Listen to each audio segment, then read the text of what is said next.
Ya, amin saudara. Itu salah satu, banyak kesaksian yang lain ya. Nah ini, haleluya, tapi ini saya batasin ya, saya nggak mau terlalu lama juga. Jadi ingat, saya tadi dikatakan Roh Kudus ada sama kita selama-lamanya. Terus Yohanes 14 ayat 26, dia mengajarkan segala sesuatu, bukan hanya untuk kebaktian, bukan hanya soal rohani, segala sesuatu itu segala sesuatu. Amin, karena dia menyertai kita terus. Apakah kita perlu hikmat buat bisnis kita, mengatur keuangan, bagaimana kita menabur, menuai hubungan kita di dalam keluarga, ya kan, di dalam perkawinan, ya kan, dengan anak-anak, rencana Tuhan buat kita, buat anak-anak kita, dia akan ajarkan segala sesuatu. Karena Allah mau kita terus berbuah dalam segala hal. Sama seperti Abraham, dia diberkati dalam segala hal. Demikian juga saudara keturunan Abraham. Dan itu sebabnya Roh Kudus mau ajarkan segala sesuatu. Saudara ke dia. Sebelum saudara ke teman untuk bicara soal kerjaan, untuk dapat ide, saudara ke dia. Karena dia akan ajarkan segala sesuatu. Allah tuh punya banyak ide. Dia Allah yang kreatif. Dia luar biasa. Dia sangat pandai, sangat luar biasa. Dan dia mau kasih saudara ide. Segala terobosan-terobosan di dunia itu asalnya dari dia. Roh itu ada di dalam diri saudara loh. Ya kan, saudara nanti baca sendiri. Ya, saya nggak mau bahas ke situ. Saudara baca sendiri. Yohanes 14 ayat 26. Nah sekarang yang saya mau apa nih? Yang saya mau ingatkan mengenai Yohanes 7 ayat 37, barang siapa yang haus, baiklah ia datang kepadaku dan minum, dari dalam hatinya mengalir aliran-aliran air hidup, ya kan? Nah waktu itu firman Tuhan mengatakan yang dimaksudkan adalah roh, ya kan? Nah waktu itu Roh Kudus belum datang, karena Yesus kan waktu itu Yesus yang ngomong ini satu perayaan. Tapi sekarang Roh Kudus sudah datang, sudah. Amin. Roh Kudus sudah datang ya di hari Pentakosta, dikatakan, haleluya, dia kisah para rasul, haleluya, thank you Lord Jesus, kisah para rasul, thank you Lord Jesus. Ayat 2 ya kan, semua orang percaya berkumpul, ya kan, ayat 1, turunlah dari langit satu bunyi seperti tiupan angin keras yang memenuhi seluruh rumah di mana mereka duduk. Tampaklah kepada mereka lidah-lidah seperti nyala api yang bertebaran dan hinggap pada mereka masing-masing. Maka penuhlah mereka dengan Roh Kudus, lalu mereka mulai berkata-kata dalam bahasa-bahasa lain seperti yang diberikan oleh Roh itu kepada mereka untuk mengatakannya. Ini bicara mengenai kepenuhan Roh Kudus. Bahasa roh, ada orang-orang yang tidak mengakui bahasa roh. Tapi biarlah firman menjadi patokan. Bahasa roh itu adalah bahasa yang tidak dimengerti oleh manusia. Kenapa? Karena seperti firman Tuhan mengatakan Allah itu besar ya. Amin saudara. Ini kita ke ini deh. Kita ke Yohanes. Tunggu saudara. Tunggu. Bukan Yohanes. 1 Korintus 14. Saya mau cepat ini ya. Udah 1,5 jam ya. Ya kan? Dikatakan 1 Korintus 14 ayat 2. Ya kan? Haleluya. Siapa yang berkata-kata dengan bahasa roh tidak berkata-kata kepada manusia, tetapi kepada Allah. Sebab tidak ada seorang pun yang mengerti bahasanya. Oleh roh ia mengucapkan hal-hal yang rahasia. Amin, saudara. Firman Tuhan sudah mengatakan bahasa roh itu bahasa roh yang tidak dimengerti. Ya kan? Oleh orang. Jadi nggak usah jadi perdebatan. Kenapa jadi perdebatan? Karena tidak tanya Roh Kudus. Coba kalau tanya dia akan memimpin pada seluruh kebenaran, bukan kepada sebagian, bukan kepada pengalaman orang. Kenapa? Ada pendapat yang beda. Karena Allah itu harmonis. Dia nggak akan ngomong A, terus ngomong B berlawanan. Allah itu tidak begitu. Dia harmonis. Jadi kalau ada orang pendapatnya berbeda, tidak sesuai firman, kenapa? Karena dia menjadikan pengalaman orang, kejadian apa, itu sebagai patokan, bukan firman.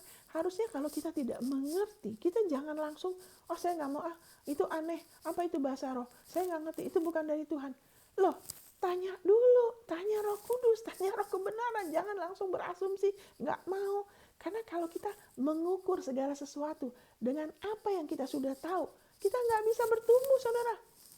Apakah kita sudah kenal Allah sepenuhnya? Kan belum. Berarti kita harus mau lebih terbuka, kita lebih mau merendahkan diri kita. Kita jangan bergantung sama pengertian kita. Kita jangan ukur segala sesuatu dari apa yang kita sudah tahu. Karena pengetahuan kita masih harus bertambah.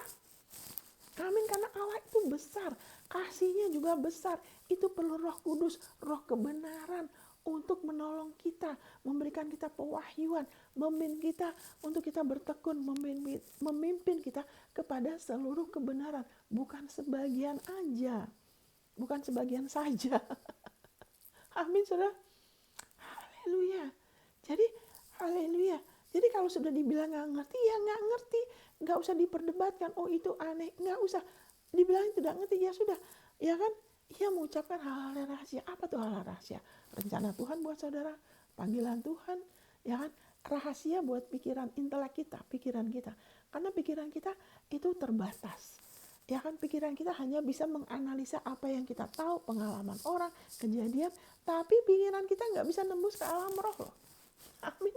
Yang bisa tahu segala sesuatu tuh Roh Kudus dan roh kita, bukan pikiran kita. Makanya Allah itu segala bahasa tuh diciptakan oleh manusia, melalui intelek manusia. Allah itu terlalu besar untuk dimasukkan kepada bahasa manusia. Dia ada bahasa lain yang tidak terbatas. Karena waktu kita berbahasa roh, kenapa? Berapa kali kita sering mengalami juga banyak kesaksian dari orang-orang yang mengalami perlindungan Tuhan, ya kan? Waktu kita mau dibakar, kecelakaan ini, dan kok nggak jadi berbahasa roh. Kenapa? Karena Roh Kudus sudah tahu. Roh Kudus kasih bocoran melalui berbahasa roh. Ini mau terjadi loh. Ayo, kamu pakai ini, begini dan begitu, sehingga nggak jadi, saudara. Wow.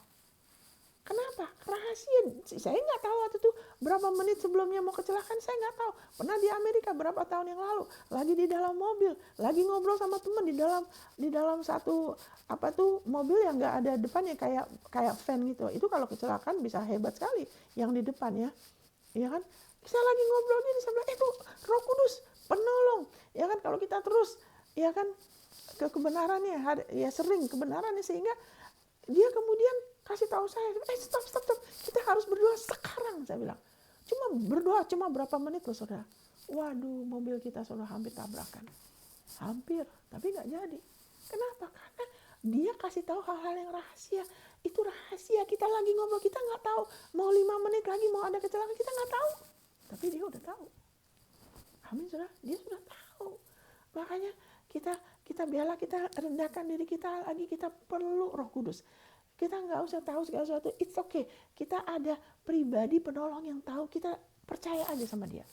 Kita percaya bahwa kita dibenarkan karena pemberitaan Injil, karena Yesus, karena ketaatan Yesus. Sehingga itu akan membuka kasih karunia-Nya untuk mengalir.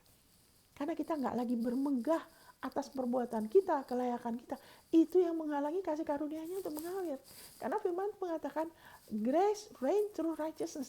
Kasih karunia berkuasa atas anugerah kebenaran. Anugerah kebenaran itu apa? Yaitu kita dibenarkan. Tadi Galatia kita baca. Kita dibenarkan karena kita percaya kepada pemberitaan Injil. Bukan karena kita mentaati hukum Taurat.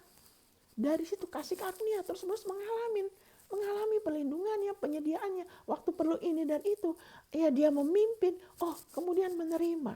Oh diatasin kebutuhan ini. Kerinduan hati juga. Wow. Kenapa? Terus menerus kasih karunia yang bisa mengalir. Seperti Abraham juga. Dia nggak pernah bergeser.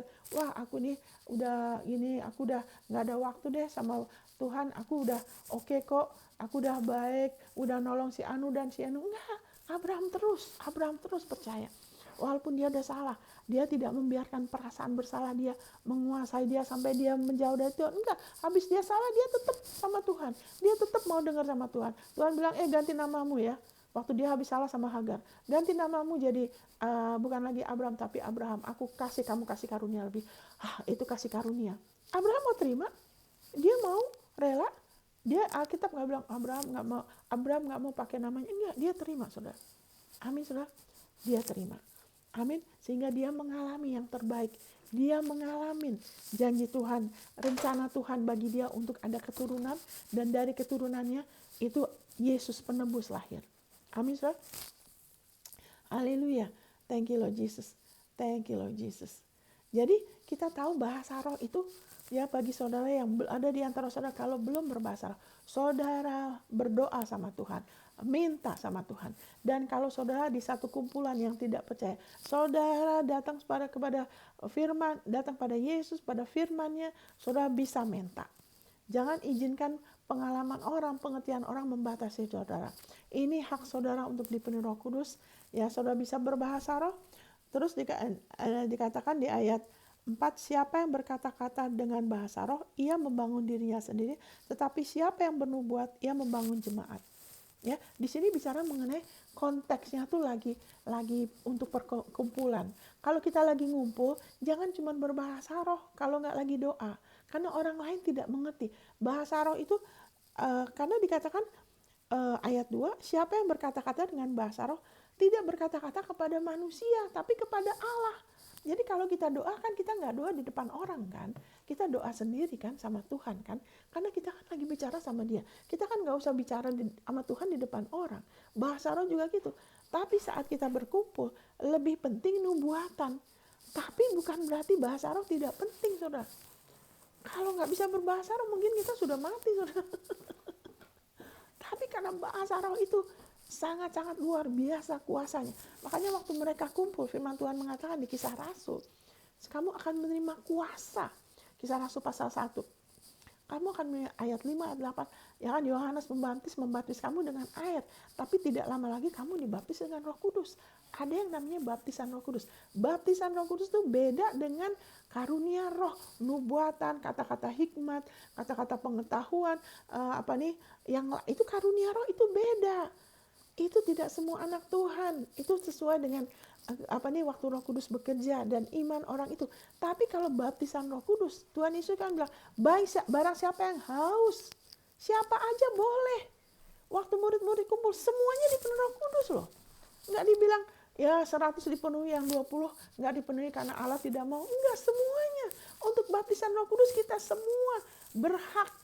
Kita semua berhak. Jadi kalau orang belum menerima, tanya Roh Kudus, kenapa? Tunjukkan, beri hikmat. Karena kita semua berhak. Amin, saudara. Itu Kisah Rasul 1 ayat 5-8.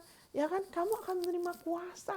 Waktu Roh Kudus turun atas kamu, saudara, ada kuasa di dalam diri saudara yang bisa meluputkan saudara, melindungi saudara. Yang kuasa itu bisa menolong saudara menerima. Amin, saudara, menolong yang lain juga. Amin, saudara.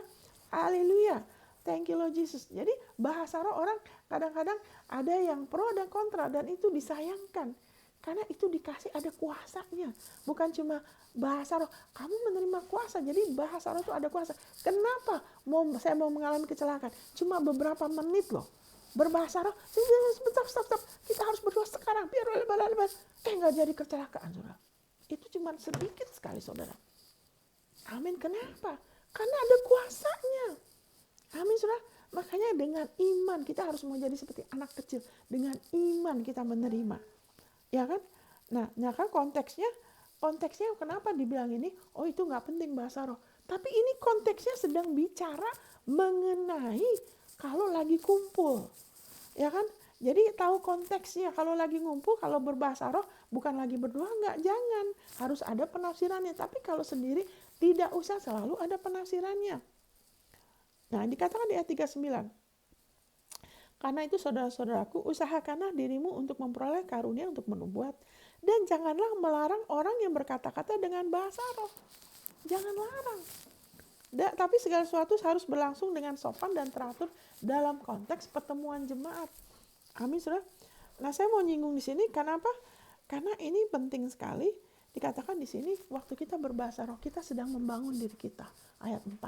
Siapa yang berkata-kata dengan bahasa roh sedang membangun dirinya. Saudara perlu dibangun untuk saudara bisa menggenapi rencana Tuhan dalam hidup saudara. Untuk saudara bisa menerima dari Dia. Firman dan roh. Ya kan?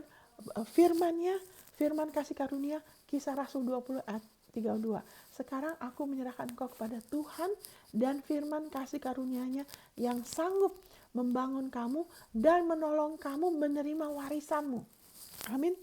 Itu warisan disebut itu kalau bahasa Inggrisnya ya. Saya kata bahasa Indonesia bilang apa nih? Dan sekarang aku menyerahkan kamu kepada Tuhan dan kepada firman kasih karunia-Nya yang berkuasa membangun kamu dan menganugerahkan kepada kamu bagian yang ditentukan bagi semua orang yang dikuduskannya. Nah, ini nggak diterjemahkan warisan, harusnya warisan. Untuk saudara bisa menerima warisan saudara, saudara perlu dibangun. Amin, saudara.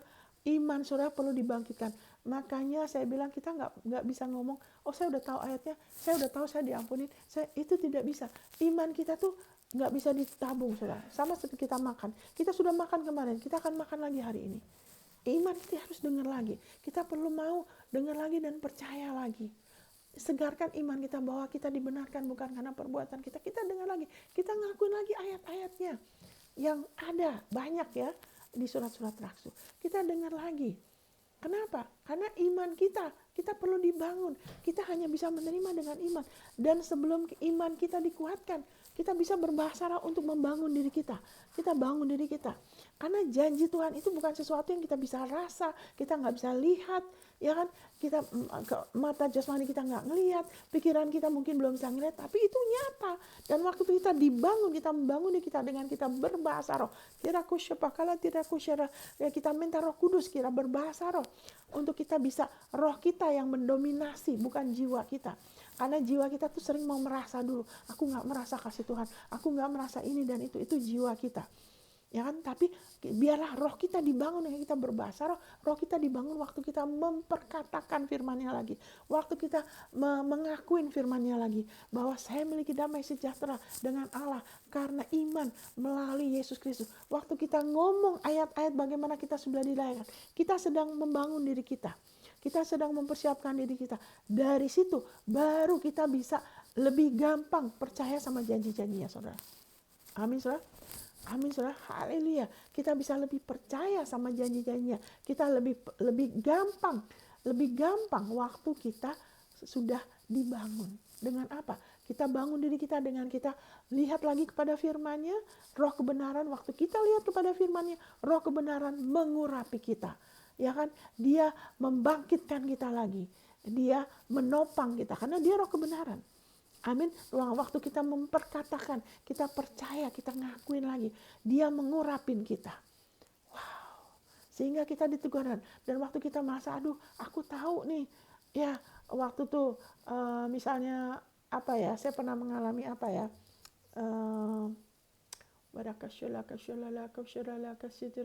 Waktu saya pernah mengalami saya olahraga, otot saya ada yang ketarik, jadi aduh sakit sekali. Salah satu otot di kaki saya tuh nggak, kalau turun tangga tuh nggak bisa ditekuk. Ya kan, jadi sakit sekali. Saya harus pelan-pelan, kadang-kadang angot gitu. Cuman berapa minggu sih, nggak sampai berbulan-bulan. Itu angot, dan kalau udah angot itu nyut. Tapi roh kebenaran. Saya berbahasa roh, penjamuan kudus, ya, sedang apa? Mengaktifkan perjanjian, roh kebenaran. Waktu kita mengaktifkan perjanjian kita, roh kebenaran yang selalu memimpin kita kepada Kristus, kepada penebusan, kepada kebenaran, itu kuasanya mulai bekerja. Sehingga dari situ kemudian saya sudah tahu, saya sudah ditebus dari kutuk.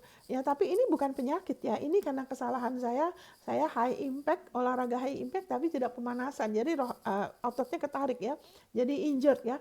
Tapi tetap dia menolong kita. Warisan kita ialah kita ditebus dari apapun. Jadi waktu itu saya tetap percaya, kemudian dia memimpin saya, saya mau dengar hamba Tuhan ini, yang dia sudah pimpin saya belajar. Saya mau dengar dia aja, saya mau dengar ini. Nah waktu itu hamba Tuhan itu lagi ngajar sesuatu, dia bilang ini begini. Saya ikutin instruksinya. Ya kan? Saya ikutin instruksinya, saya sembuh, saudara. Saya jadi udah oke. Dari situ sudah normal lagi. Amin, saudara. Wow, roh kebenaran, Roh Kudus itu dahsyat. Dia ada di pihak saudara. Dia nggak mau saudara terus-menerus hidup tertekan, ya kan, terus-menerus mengalami masalah yang sama, ya kan.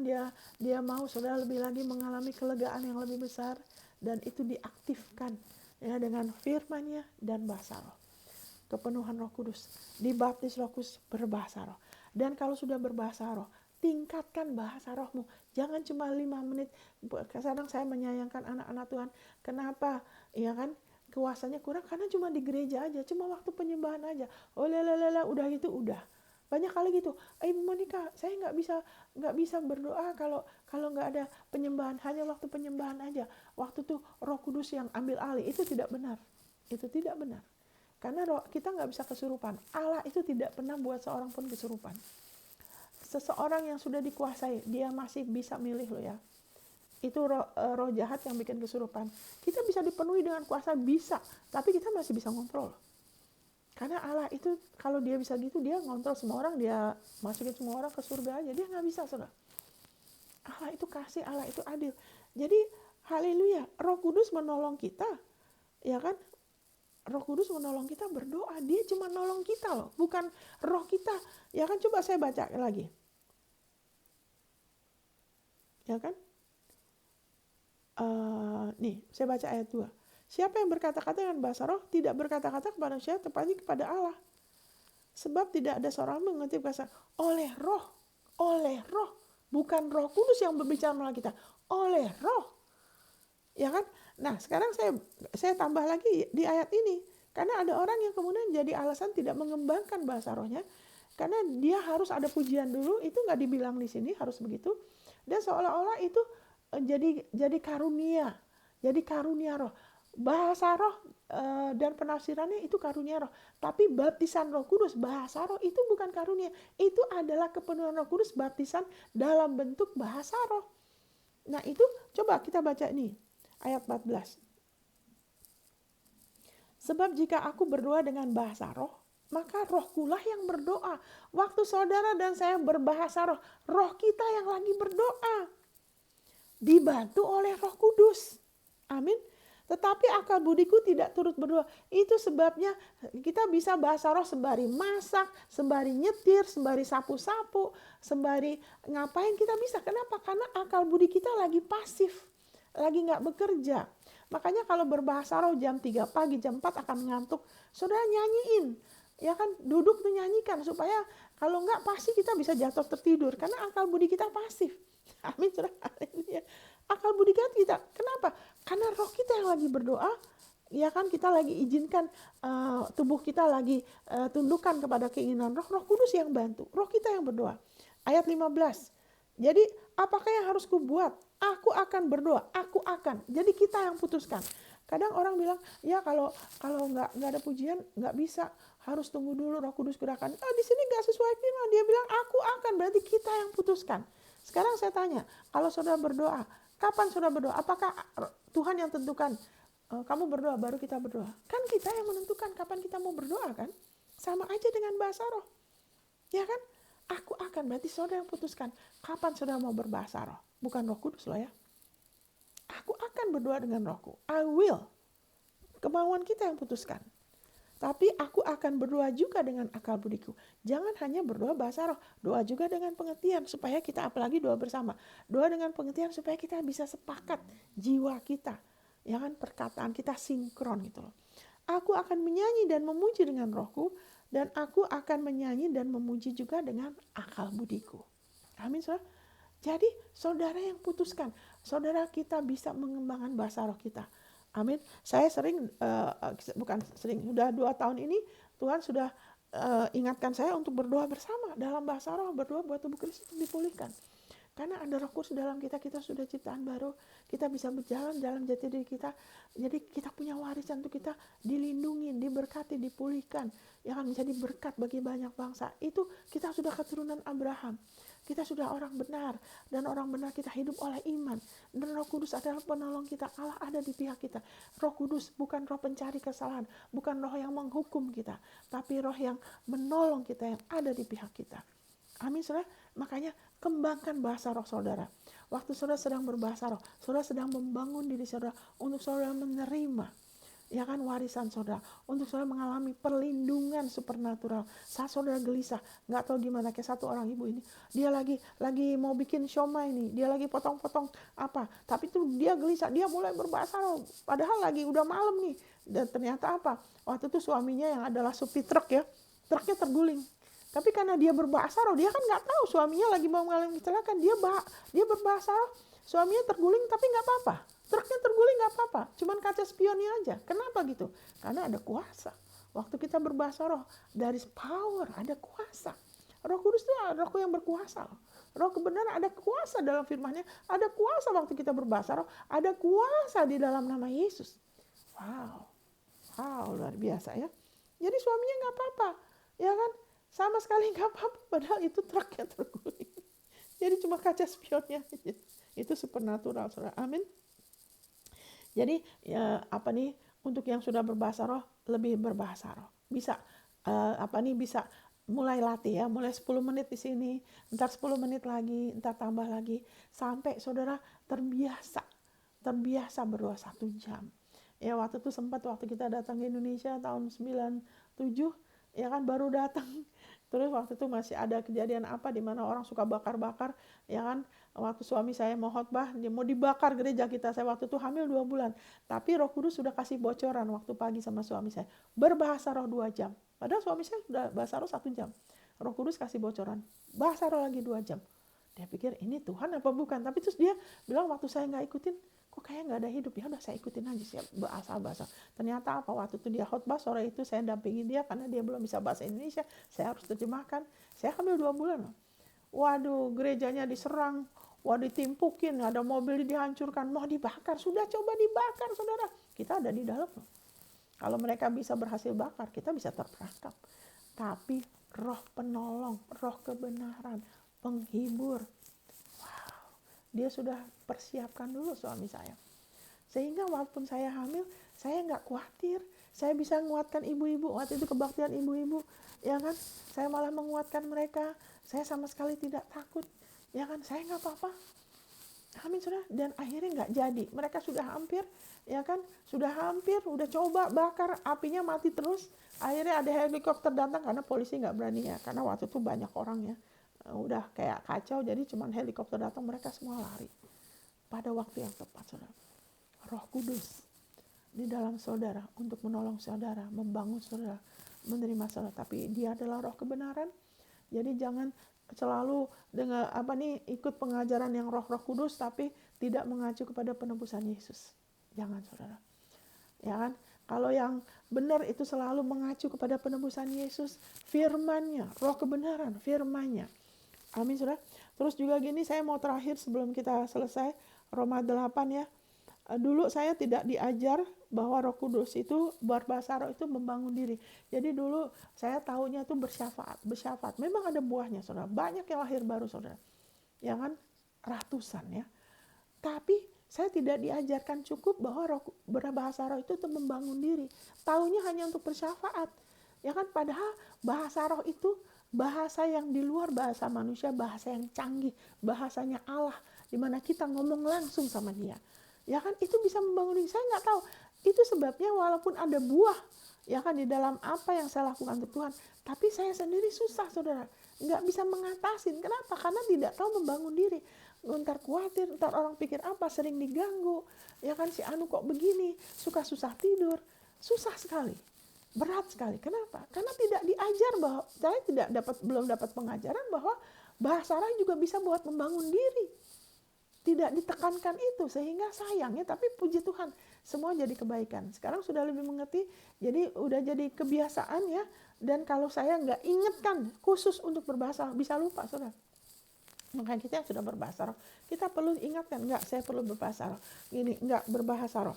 Kenapa? Lagi bangun diri atau kadang kita bersyafaat buat orang lain. Nah, satu hal yang saya mau singgung di sini Roma 8, karena bahasa roh juga mendoakan rencana Tuhan buat saudara. Berbahasa roh itu mendoakan rencana Tuhan buat saudara. Banyak orang mau rencana Tuhan tapi tidak mau berbahasa roh. Cuma berbahasa roh sekali-sekali. Saya nasihatkan firman Tuhan mengatakan bahasa roh itu mendoakan rencana Tuhan. Kita lihat di Roma 8 ayat 26. Demikian juga roh membantu kita dalam kelemahan kita. Sebab kita tidak tahu bagaimana sebenarnya harus berdoa. Tetapi roh sendiri berdoa untuk kita kepada Allah dengan keluhan-keluhan yang tidak terucapkan. Itu maksudnya bukan di dalam hati. Yang tidak bisa diucapkan dengan bahasa sehari-hari, yaitu bahasa roh. Yaitu bahasa roh, bicara mengenai bahasa roh. Ya kan? Dia berdoa. Nah, ini bukannya Roh Kudus berdoa untuk kita. Dia berdoa melalui kita. Ingat, konteksnya harus sesuai dengan ayat yang lainnya. Ada dikatakan di 1 Korintus 14, Roh Kula yang berdoa, Roh Kudus yang membantu kita. Dia hanya bantu kita. Dia mengurapi kita. Dia membangkitkan kita. Tapi roh kita yang berdoa.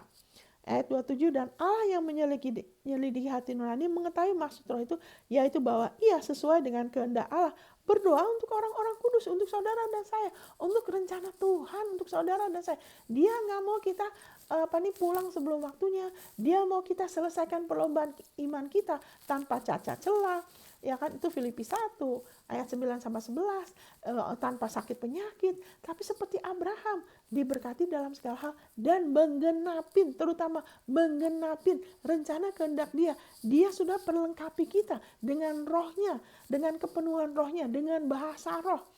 Amin, saudara. Haleluya, supaya kita bisa dibangun dengan firman kasih karunia, dengan janji-janjinya yang berharga dan yang luar biasa, untuk kita boleh mengalami hidup dan kesalehan. Bahasa Indonesia cuma dibilangin untuk kesalehan, tidak sesuai. Hidup dan kesalehan, karena Abraham tidak miskin, saudara. Abraham tidak miskin. Abraham sangat diberkati, ya kan? Tapi dia tidak materialistis. Amin, saudara. Berarti dia lebih mengasihin Tuhan daripada harta dia. Amin, lebih menghormati Tuhan. Amin, daripada harta, ya. Haleluya, amin, saudara. Jadi orang kudus tuh kita. Jadi waktu kita berbahasa roh, Tuhan, aku nggak tahu anakku harusnya sekolah di mana ya. Jangan terus seperti orang dunia langsung pilih, oh yang bagus begini, yang penting diterima dengan, enggak. Pakai waktu berbahasa roh. Bapak, rencanamu apa? Kita nggak tahu, pikiran kita terbatas, kita lemah. Bantu saya berdoa, rencanamu untuk apa? Untuk anak saya, untuk atau saya nggak tahu untuk saudara sendiri. Saudara berbahasa roh, saudara. Amin, saudara. Saudara sedang mendoakan kehendak Tuhan yang sempurna, karena di dalam kehendak Dia ada perlindungan, ada penyediaan, ada kasih karunia, ada kemurahan. Amin, saudara. Haleluya, dia sudah siapkan semuanya. Ya, itu bukan berdasarkan jerih payah kita, itu warisan kita, ya kan? Dan saudara bisa berdoa untuk hamba Tuhan saudara, yang untuk pendeta saudara, untuk pasangan hidup saudara. Saudara bisa berdoa dengan bahasa roh, mendoakan kehendak Tuhan yang terbaik, ya kan? 28, kita tahu sekarang bahwa Allah turut bekerja dalam segala sesuatu untuk mendatangkan kebaikan bagi mereka yang mengasihi Dia, yaitu bagi mereka yang terpanggil sesuai dengan rencana Allah. Hal-hal tidak akan dengan baik dengan sendirinya kalau kita nggak dengan iman. Amin. Janji itu kan harus diterima dengan iman. Dan kita membangkitkan itu dengan kita berbahasa roh. Kita percaya firman-Nya, kita percaya janjinya. Kita memperkatakan deklarasi. Karena kita sebagai imam. Imam tuh harus ngomong. Imam tuh nggak diam aja. Raja juga. Raja berfungsi dengan apa? Dengan dia bertitah. Dengan dia ngomong, saudara. Makanya saudara dan saya harus sadar, ada kuasa yang luar biasa di mulut kita, ada kuasa Roh Kudus yang mengurapi kita, ya kan, yang menopang kita, dan itu diaktifkan dengan kita mengacu pada kebenarannya, menjadikan kebenaran firman kasih karunia-Nya, penebusan Yesus sebagai patokan. Kita minta Roh Kudus untuk bantu kita sesuai firman-Nya. Kita bisa berdoa untuk hal-hal yang akan datang, ya kan? Seperti COVID juga. Kenapa oleh anugerah Tuhan saya tidak mengalami COVID? Bahkan waktu divaksin juga saya terpaksa harus vaksin. Kenapa? Karena harus traveling. Kalau enggak nanti saya nggak bisa. Saya kesana kemari ya kesana kemari, saudara. Jadi tapi semua itu seperti nggak ngefek. Kenapa? Karena 1 tahun sebelumnya, lebih sebelumnya, Roh Kudus yang bekerja di dalam saya gelisah, tengah-tengah malam saya bangun berbahasa roh, karena dia sudah tahu mau ada COVID. Nggak ada yang tahu, dia sudah tahu. Berbahasa dari situ dia bantu saya, dia bekerja karena dia ada di dalam kita. Dia bekerja, saya bilang, Tuhan beri aku firman-Mu. Tuhan kasih ayat-ayatnya, Ulangan 8 ayat 7 sampai 18, yang diantara itu yang Tuhan Yesus sudah genapi. Saya tidak katakan, saya bilang karena Yesus, tapi ada ayat-ayat itu saya perkatakan dan saya mengalami, ya kan, perlindungannya, penyediaannya, malahan jadi berkat buat yang lainnya. Wow, Roh Kudus sudah tahu hal yang akan datang. Sekarang dia udah tahu tahun ini mau gimana, tahun depan mau terjadi apa, mau ada inflasi, artificial intelligence, apa efeknya, mau ada perang atau apa, dia sudah tahu. Kita nggak usah hidup menerka-nerka. Allah Bapa mengasihi kita. Amin, saudara. Roh Kudus ada di dalam diri saudara dan dia sanggup menolong saudara. Amin, saudara. Saudara, biarlah saudara tetap percaya. Saudara dibenarkan karena iman. Amin, saudara. Apa yang sudah Allah mulai dalam diri saudara, dia akan selesaikan. Tuhan memberkati.